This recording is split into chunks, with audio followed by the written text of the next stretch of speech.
कैलाश जी, 8 चरणों में चुनाव होगा, यही बीजेपी ने मांग की थी चुनाव आयोग से कि पिछली दफा 6+1 7 फेजेस में हुआ था, इस दफा 8 फेजेस में होना चाहिए। इस वक्त की भारतीय जनता पार्टी की आपके हिसाब से किस तरह की तैयारियां हैं? How confident are you that you are on the verge of a big victory in Bengal? Kailash Vijayvargiya, welcome. कि हमने तो लक्ष्य हमारा 200 सीट का है। हम 2/3 बहुमत से जीत कर सरकार बनाएंगे और ये 8 चरणों से होना बहुत अच्छा है, जिससे कि असामाजिक तत्वों को रोका जा सकेगा, सेंट्रल फोर्स ठीक तरीके से डिप्लॉयड हो सके। इसके लिए बहुत ज़रूरी था कि स्पान थोड़ा बड़ा हो और मैं समझता हूँ चुनाव आयोग ने सही निर्णय लिया है और सभी दलों का, सिर्फ भारतीय जनता पार्टी का नहीं, सीपीएम कांग्रेस ने भी कहा था कि चुनाव ज़्यादा चरणों में हो और सेंट्रल फोर्स वहाँ पर हो। मुझे खुशी है कि अभी 125 कंपनीज अभी उन्होंने भेजी है सेंट्रल फोर्स की और मुझे लगता है कि चुनाव शांतिपूर्ण होगा। इलेक्शन कमीशन ने भी उसको चुनौती की तरह लिया है। हाल के दिनों में पश्चिम बंगाल में सीपीएम, कांग्रेस और इंडियन सेक्युलर फ्रंट फुरफुरा शरीफ के अब्बास सिद्दीकी का टाई अप हुआ है। लोकसभा चुनाव में भारतीय जनता पार्टी को फायदा इसलिए हुआ कि जो वाम मोर्चे का पुराना वोट था वो काफी हद तक आपके पास आ गया। क्या इस वक्त आपको ये चिंता है कि अगर ये थर्ड फ्रंट एक तरीके से बनता है तो कुछ जो ओरिजिनल लेफ्ट वोट है वो सोचेगा कि चलो अब लेफ्ट इतना कमजोर नहीं, वापस जहां से हम आए हैं वहीं पर वोट देते हैं, और इसका नुकसान क्या बीजेपी को हो सकता है? कैलाश विजयवर्गीय। बिल्कुल नहीं। सबसे पहले सारे दल जो कि टीएमसी के विरोध में हो, चाहे कांग्रेस हो चाहे सीपीएम हो, वो टीएमसी को हराना चाहते हैं और उनको लगता है कि अब भारतीय जनता पार्टी के ऐसा दल है जो हरा सकती है टीएमसी को। इसलिए कांग्रेस की और सीपीएम के ज़्यादा वोट पिछली बार की अपेक्षा हमको मिलेंगे और पिछली बार लोगों को ये विश्वास नहीं था कि हम इतने ताकतवर हैं, हम इतनी सीट जीत सकते हैं। अब जबकि लोकसभा में 18 सीट जीते, तो जिन लोगों को शंका थी कि भारतीय जनता पार्टी हरा सकती है क्या, उन लोगों की शंका भी दूर हो गई और हमें लगता है कि अब हम और ज़्यादा लोकसभा से हम ज़्यादा वोट पाएंगे और इसीलिए हमारा कॉन्फिडेंस है कि हम 200 से ज़्यादा सीट जीतेंगे। जिस तरह का ये कैंपेन शेप अप हो रहा है, आप पिछले 6 साल से पश्चिम बंगाल में लगातार खूंटा गाड़ के बैठे हैं, आपको क्या लग रहा है कि की इश्यूज इस इलेक्शन में आपकी नजर में क्या होंगे? क्योंकि ममता बनर्जी भी डट कर मैदान में, जैसे आप लड़ रहे हैं वो भी एकदम करो या मरो की भाव में आपसे लड़ रही है। देखिए, सबसे बड़ा इश्यू तो भ्रष्टाचार है, माफिया राज है, सिंडिकेट राज है और टोलाबाजी है। ये सब वहाँ के इश्यू है और विशेषकर डेवलपमेंट बिल्कुल थम सा गया है। तो ये सारे इश्यू हैं और ये इश्यू बिल्कुल इस्टेब्लिश हो गए हैं। लोगों ने मान लिया है कि बंगाल का विकास नहीं हो रहा है और वहाँ पर एक तरीके से माफियाओं का साम्राज्य हो गया है।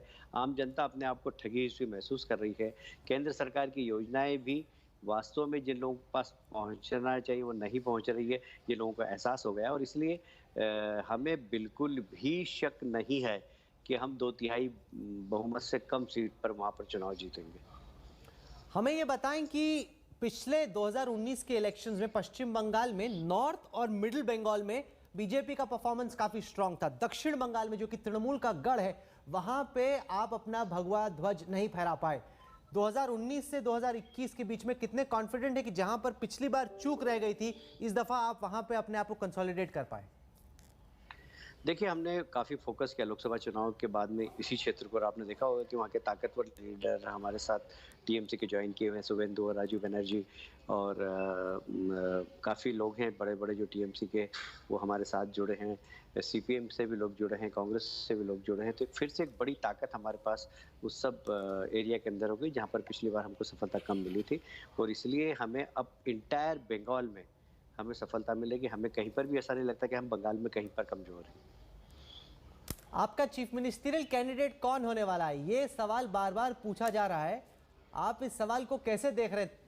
इनसाइडर्स वर्सेस आउटसाइडर्स का भी करंट है बीजेपी में, क्योंकि बाहर से आप लीडर्स लेके आए हैं, हैवी वेट लीडर्स लेके आए हैं, उनको आपने तमाम तरह के प्रोमिस किए हैं। पुराना आपका संघ का, बीजेपी का बंगाल का काडर है, वो अपनी उम्मीदें लिए बैठा है। कैसे रिजॉल्व करेंगे इसको? देखिए, पहली बात तो ये कि किसी से कोई प्रॉमिस नहीं है, पहली बात। दूसरी बात ये कि जहाँ पर हमारी सरकार कभी नहीं बनी होती, वहाँ पर हम पहले सीएम का उम्मीदवार डिक्लेयर नहीं करते। तीसरी बात है कि हमारे यहाँ इंटरनल डेमोक्रेसी है।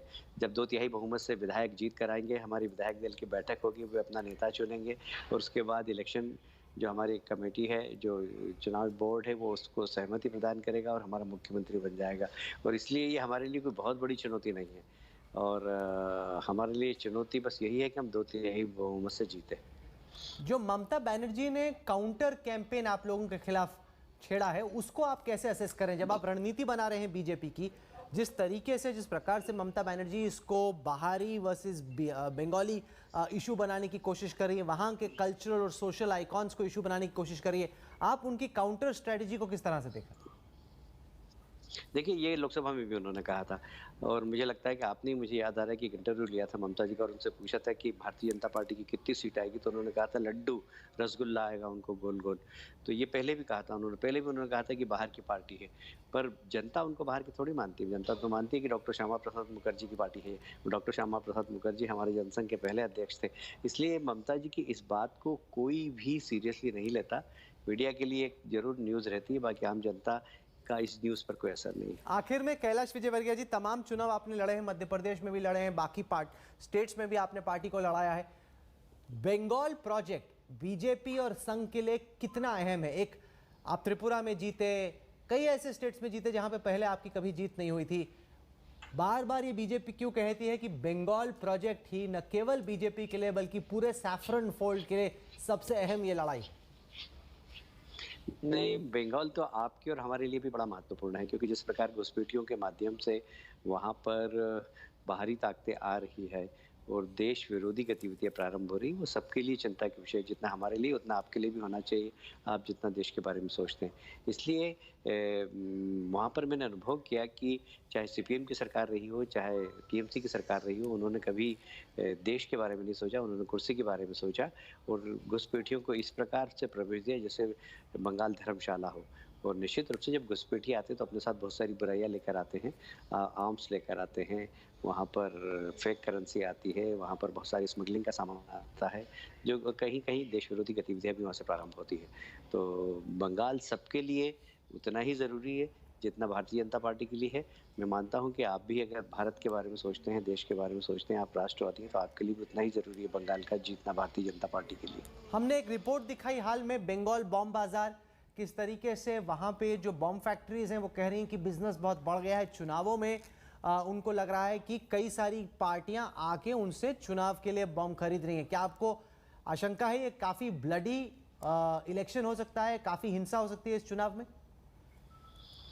इस संबंध में हमने पहले ही इलेक्शन कमीशन को चेतावनी दी और मुझे लगता है इलेक्शन कमिश्नर ने इसको चुनौती की तरह लिया, इसीलिए सेंट्रल फोर्स अभी से भेजना प्रारंभ कर दिया है।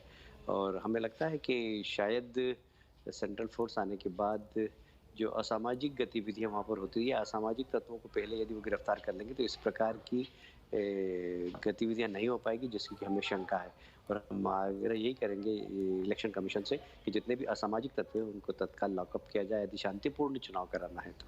Kailash Vijayvargiya ji, we wish you all the best for the big Bengal campaign. May the best man win. लंबी लड़ाई आपकी अब रहने वाली है अगले करीब 1.5 महीने, हमारी शुभकामनाएं। And as I said, we don't take sides, we just say let the best man win and let the voters decide.